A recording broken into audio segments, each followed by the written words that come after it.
Hello, what's up mga langga? Good morning po sa ating lahat. So this is the ilang araw ko na ba dito? Sunday, Monday, Tuesday, Wednesday, Thursday, Friday no? 6 days ko na po dito sa aming isla mga langga. And for today's video, ipapakita ko po sa inyo kung paano namin i-celebrate ang kapiyastahan dito sa aming isla. So pasensya na po kayo at medyo paos po ko ngayon dahil iba-iba po kasi yung panahon dito. Minsan umuulan, tapos bigla na lang umiinit, tapos bigla na lang umuulan. Kaya ang sama ng ng templada ng ko ngayon lalamunan. Pero hindi pa rin yun hadlang mga langga para i-celebrate namin ang kapistahan. So today po is festa ng aming munting isla, Viva Señor San Pedro Apostol. Siya po yung patron namin dito sa sa isla ng Saga sa Unido Bohol. So since wala po kaming baboy na kakatayin pero sineselebrate pa rin po namin yung kapistahan. Po kami bumili po kami ng konting karne para may konting handa para sa pamilya po namin mga langga. So let's go. Maaga po kaming nagising kanina, nagayat kami sa karne at itong mga ricados. Ngayon po, ang luluto ko naman ay itong minudo mga langga. Ayan. Sa amin, tinatawag itong ginagmay. Pero sa Tagalog, ito po ay pork minudo. Ano lang po siya mga langga, nasa mahigit 2 kilo. Ito mga langga. Yan. So, yan po yung aming munting handa. And of course, ito po yung gagawin ko pong pork adobo. Humba. Bisaya. Pork adobo sa Bisaya. Humba po siya mga langga. Maghuhumba tayo ngayon. So, ayan. And ito po yung mga ricados. Tapos, yan, carrots. Tsaka ito para sa aming nilataan na manok. And dito din sa labas, kita mo. Meron kaming isang manok. Kita mo yun yung manok. Yan mga langga. Meron kaming isang manok. So yan po yung isisinabaw namin mga langga. Thank you sa kapatid ko. Yan na i-post. So and thank you po sa kapatid ko na si Tata at saka si Jennifer na nagbigay ng manok nila. Meron sila 3 manok mga langga. Binigyan nila kami ng isa para meron kaming isa sabaw. Kaya bumili ako ng sayote saka repolyo para isasabaw mga langga. Kasi yung mga kapatid ko, pupunta po kasi sila dito, yung mga kapatid ko na nasa kabilang isla, pupunta sila dito mga langga at makifesta sa amin. So ito lang yung aming munting handog, munting handa para sa aming kapistahan. Kaya abangan nyo lang po yung mga magaganap at magluluto muna kami dito. At sobrang init ng panahon, kahit umagang-umaga pa ay talagang pawis na po ako talaga. Kaya stay tuned and see you in a bit mga langga. Bye for now. So habang busy kami ni Marilyn sa loob ng kusina mga langga, puntahan muna natin itong dalawang mama dito sa labas, si Insik tsaka yung asawa ni Marilyn na si Lito na nagkatay ng manok. So nagpapaninga sila ng apoy at nagpapakulo ng tubig para banlian yung manok at mabilis siyang tanggalan ng balahibo. So habang busy kami, ito namang mga chikitings na to, mga anak to ni Marilyn mga langga, 4 sila, 2 lalaki tsaka 2 babae. Naglalaro lang sa labas. So buti na lang, hindi sila nakigulo sa aming mga ginagawa dito sa, dito sa kusina mga langga.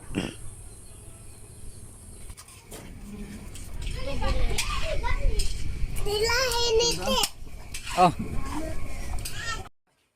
So nung kumulo na yung tubig mga langga, kinatay na nila yung manok at doon nilagay sa mainit na tubig yung kinatay nila na manok. So sila yung in charge ng pagkakatay ng manok. So kami nang bahalang magluto niyan, pero parang si Insik pa rin yata yung magluluto nitong manok na to kasi ang sarap na niyang magluto mga langga. Natuto siya nung iniwan ko siya doon sa bukid. So ayun, siya yung magluluto ng tinolang manok for today's video. Hayaan natin si Insik na magpakitang gila sa inyo mga langga.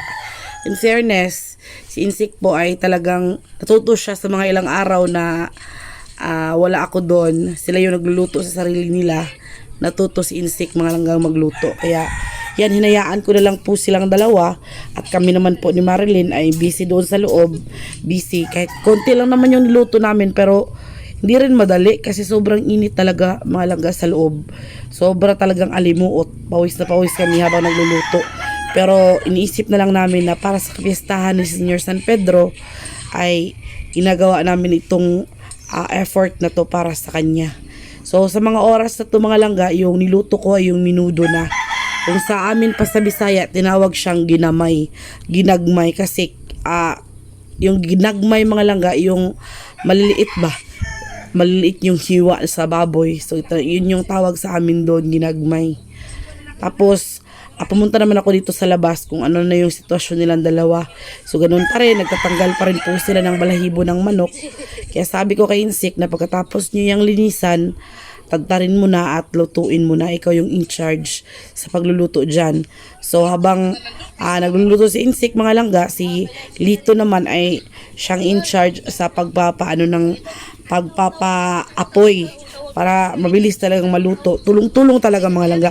Pag tulong-tulong kasi yung mga gawain sa bahay o yung ginagawa or mga kahit may okasyon, pag tulong-tulong talaga ay siguradong mabilis matapos. So yan, parang papatapos na yung kanilang pagtatanggal ng balahibo. Umaura pa si Insik sa kanyang ilong na pabukad-bukad. Nagpapakyut pa yan. Kasi na-miss na niya daw si langga, mga langga, no? Kaya nagpapakyut siya sa akin, char. So ayan, continue tayo sa pagluluto sa loob mga langga. Habang si Marilyn naman dito, yung naiwan sa loob, pawis na din kaya lumabas siya. So bali salitan po kami sa paglabas. Hindi ko alam kung bakit sobra talagang init mga langga. So habang nagluluto kami dito sa sa aming dirty kitchen, dirty naman talaga tong kitchen na to, ay sa kahoy pala ay nagluluto din si Marilyn ng kanin sa may butane para mabilisan yung talang trabaho kasi maya-maya darating na din yung aking mga kapatid galing sa kabilang isla. So ito yung aming agahan. So kapag naubos na to mga langga, itong aming munting handa ay pwede naman kami makifiesta doon sa may mga handa talaga.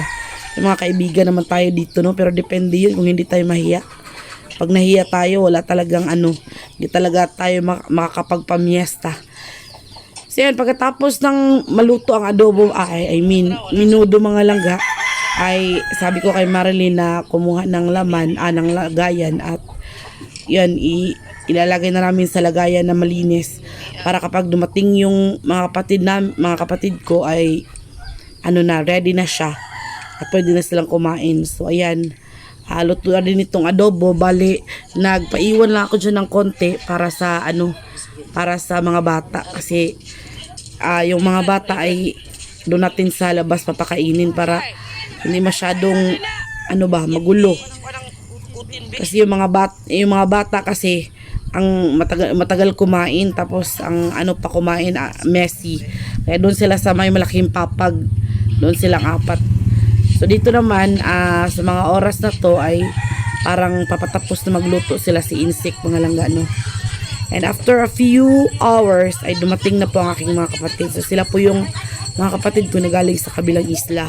Sila po yung anak ni mama sa unang asawa ni mama. Bali mga half sister po sila. So yan na yung ating handa.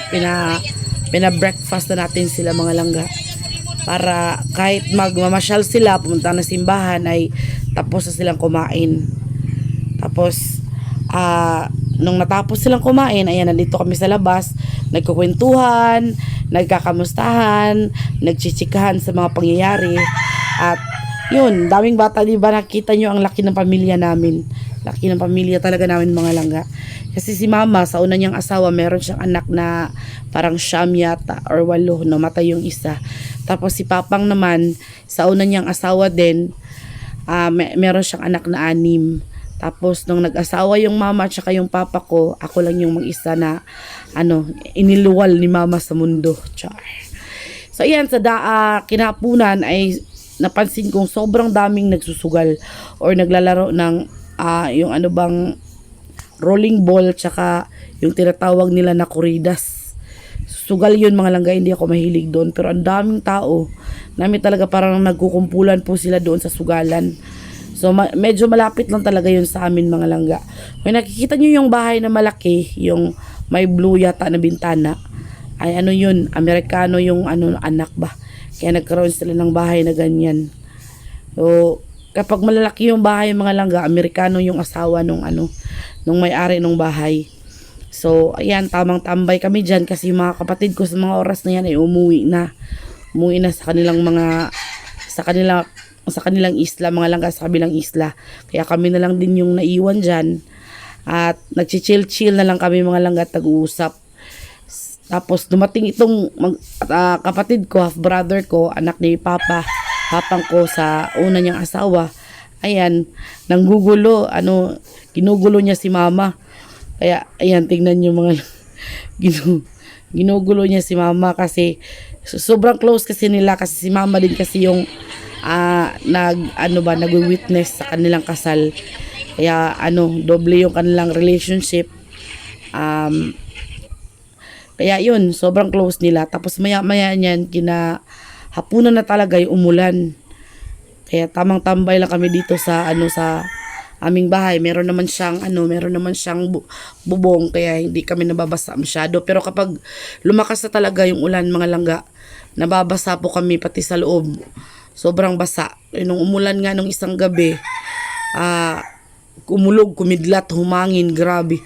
Natulog kami ng halos nakaupo na lang kasi yung aming bahay talaga ay tumutulo na talaga siya. Kasi nga nasira ito nung bagyong Odette.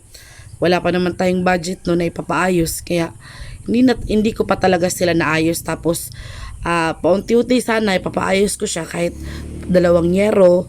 Yung ganun. Problema ay nandito kasi si mama. Walang tatao sa bahay ba. So wala ring makakapagpaayos kasi dito kasi sila nagstay ni muna. So ito namang maliit na pintuan na yan. Tindahan noon ni mama mga langga. Yung stepfather ko lang yung gumagawa noon. So yun yung munting negosyo nila noon ni mama. So pagkatapos ay hiningi ni mama yung tik-tik powder, yung dala ni Insi kasi meron kasi siyang dalang tik-tik mga langga. Yun yung sa mais, yung tinatawag namin niya na tik-tik dito sa bukid. Masarap siyang isuman, yung iluluto namin nung naliligo kami. So pinarti-party nila ni Marilyn para dalhin din ni Marilyn sa kanila. Then kinagabihan, ayun, tumigil na yung ulan, tumila na siya, kaya doon na kami pumunta sa simbahan mga langga. So yun na yung panahon talaga na punta kami ng simbahan at magpasalamat at yun, manamilit ba, magpaalam sa aming patron na babalik na kami sa Cebu dito sa bukid kinaumagahan yan. Kaya yun, naabutan na kami ng gabi kasi sobrang lakas ng ulan. Hindi kami makaalis-alis.